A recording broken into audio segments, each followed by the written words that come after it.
nés de disette à nés de noisette.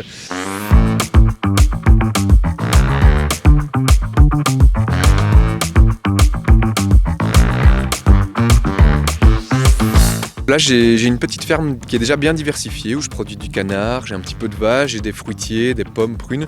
Et je voulais avoir quelque chose de plus pour ma commercialisation, mais aussi quelque chose... essayer quelque chose d'autre par rapport aux enjeux climatiques, quoi. Et j'ai trouvé que le noisetier, ça pouvait être une bonne idée et quelque chose qui allait me permettre de travailler des enjeux climatiques, avoir un arbre qui s'installe plus facilement, qui supporte mieux la sécheresse, et de m'apporter aussi des nouveaux fruits, donc des noisettes qui vont me permettre de faire de la pâte de noisettes.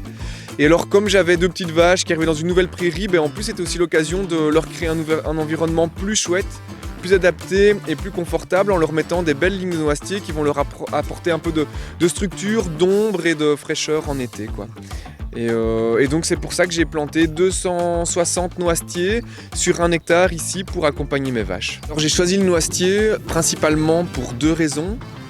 La première, c'est que c'est un arbre qui m'intéressait fort par rapport à ses caractéristiques de résistance à la sécheresse et de production de fruits même dans les années difficiles, comme le fameux dicton année de disette, année de noisette.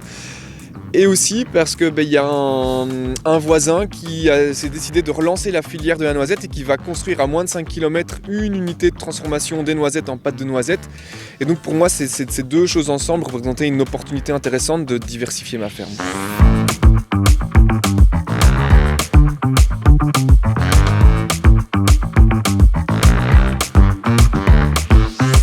Avec la noisette, on peut soit casser la coquille de la noisette et la vendre en fruits secs, mais on peut aussi du coup la torréfier, la broyer et en faire une belle pâte de noisette que les enfants pourront mettre sur leur pain le matin, quoi.